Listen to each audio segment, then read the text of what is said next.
What is up, everybody? Welcome back to my channel, Mystic Watch. And today, we got the full info on the new KoF collab that's coming out. So we got the info on all 4 units, exactly what they're going to be doing on the banner, and some extra info about the collab in general. So I woke up about a whole 10 minutes ago, and I saw that, oh look, there's stuff out. And it's time for a video. Okay, so once again, shout out to GC Database for the translations. Very nice. Here is the main login page that you'll see when you go in. These are the 4 characters arts, and then these are the translations. So the one thing that I will say, and I did on Twitter multiple times say how I don't care about KoF as a IP, and I think they could have done better. And I will say that I've already went over and looked at all the characters, and they all look really good. So I'm excited for these units to come out. I'm not a big fan of KoF, but I think they did a really good job with these units. So let's start off with SSR Omega Rugal. Unique. When the hero survives with HP below 50%, remove all debuffs and fully heal the hero's HP, increases all stats by 15%. That is insane. It also doesn't give you a turn counter on here, so keep that in mind. It might just be a permanent buff, which I don't think so, but you know, maybe it's a typo, maybe it's not, but that's just something to think about. 15% increase, full heal, all debuffs gone. Imagine this on a king team. Just think about that, like against the king team. First move is inflicts pierce damage equal to 250% of attack on all enemies.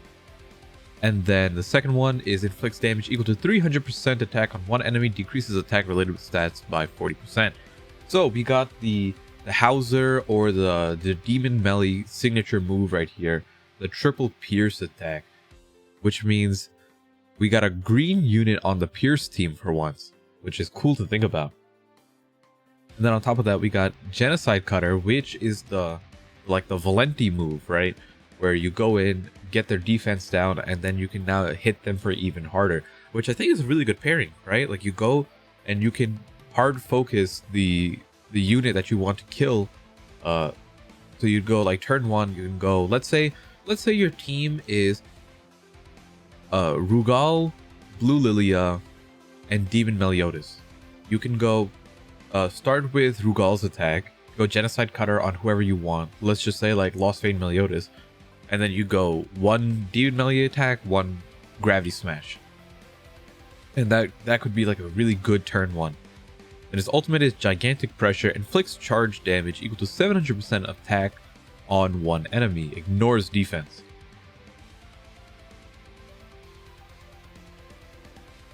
So this just seems like a good ultimate. Doesn't seem like a fantastic ultimate. It's just damage, right? That's all it is. It's just single target damage. It's gonna be like an Escanor type ultimate. Yeah. Then we got Athena. Her passive is when allies defeat enemies on allies' turns, reduce all enemies' ultimate move gauge by 2 at the end of your turn. That is an insane passive. Yeah, keep that in mind. Reduce all enemies, pretty much saying that when you kill one person, when you kill a single person, the other 2 people lose 4 ultimate gauge combined between them. And she doesn't even have to do anything. She just has to be on the team. It does not say if she has to be in the front or the back. So if you don't even have to use her in the front, that's nuts. First move is Phoenix Arrow. Cancel stances on one enemy and inflict damage equal to 250% of attack. Then stuns for 2 turns. Prohibits all action. Second is Psycho Ball. Inflicts detonate damage equal to 400%. Detonate is 20% extra damage per orb in the target's ultimate move gauge. So first move is the one that Jenna, yeah, Jenna has from the Valentine's units. I don't know if another unit has this. I'm sure someone else has this, right? And then stuns for 2 turns. Is this the move that Jenna has? I think. But I gotta double check later. So Cycle Ball and this, she seems like a really good supporting unit. Last one is Crystal Shoot. Cancel stances on one enemy and inflicts damage equal to 700% of attack. Her moves don't stand out to me that much. They just seem like, okay, it's her passive more than anything else. Next is Kyo. Passive is at the start of every turn, applies 2 ignite effects for 3 turns on all enemies. For each ignite on the enemies, reduce damage dealt to allies by 5%. This can get pretty insane. So puts 2 ignites, meaning a maximum of 6 ignites at the start of every turn. It's at the start of every turn. Keep that in mind, not just your turn. So it's on your turn, their turn, your turn. You can get 6 stacks really, really easily with this guy, from what it seems like. And then it's if you get 6 stacks for each ignite on the enemy. Wait. How many stacks? Okay, if they have 6 stacks per person, has 18 stacks. That is almost 100%. I gotta see this in action. This I gotta see in action. I don't know how this thing interacts because I haven't seen the live stream. I woke up and I saw that the translations were already done, and I will link the live stream down below if anyone wants to go see it, because I'm probably gonna go sift through afterwards just to see, because they showed the ultimate animations and stuff like that. Then we got his 2 moves. Inflicts, the first one is style 115 poison Nofest. Inflicts co-destruction damage equal to 425% on one enemy. Co-destruction is 20% increased damage per debuff on the target. This, I don't know who else had this move, but I remember previously this move was considered very weak because debuffing the enemies was not a easy task. But it might change now. Then we got his second move, Back Crescent, 8th style, Serpent Wave. Inflicts Scorch damage equal to 250% attack on all enemies. Scorch increases the damage dealt by 25% per ignite stack.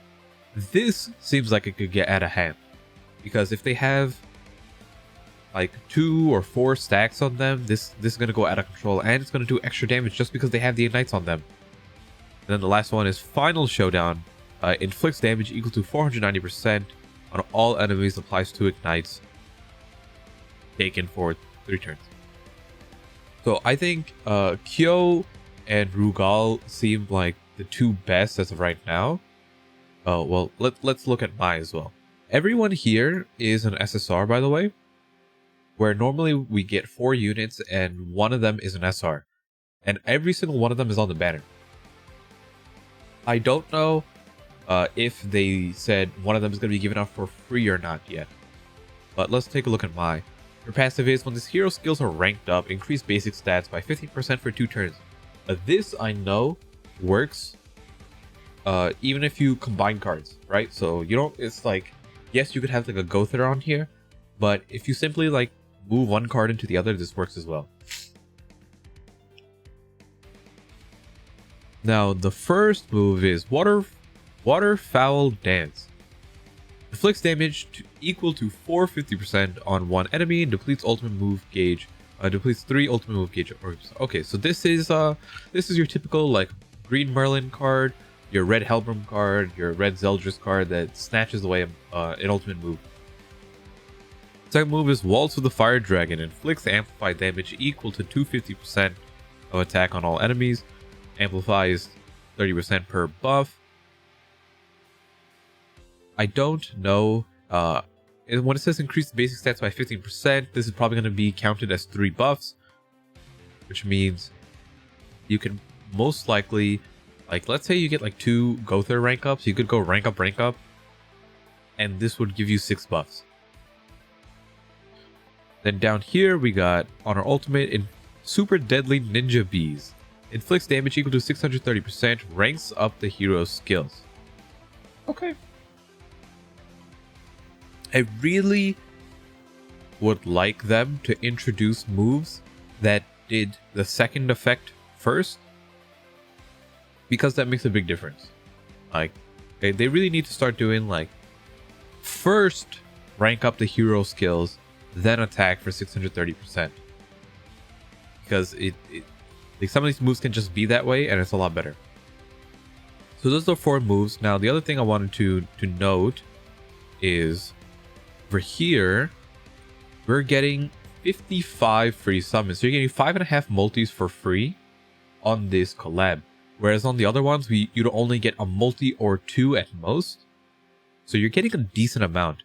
And you can see up here, it's another 600 like rotation for the banner. And you're guaranteed to get, you can choose any of the 4 at the end. I don't know the rates. I'm hoping it's 0.5% for each of them. If it is, that'd be really, really, really good. And actually makes the banner completely worth summoning on. So if you have the gems, go for it. If not, you have 5 multis, and that'll bring you pretty far in, which means you only have to do another 15 to finish the rotation out. And yeah, that's it. I will link the live stream when I get a chance in the description. Besides that, go crazy, have fun with your collab. I'm looking forward to this, and I'm really looking forward to it to come to global as well. No announcement date for global. Just gonna have to see. That's it. Have fun.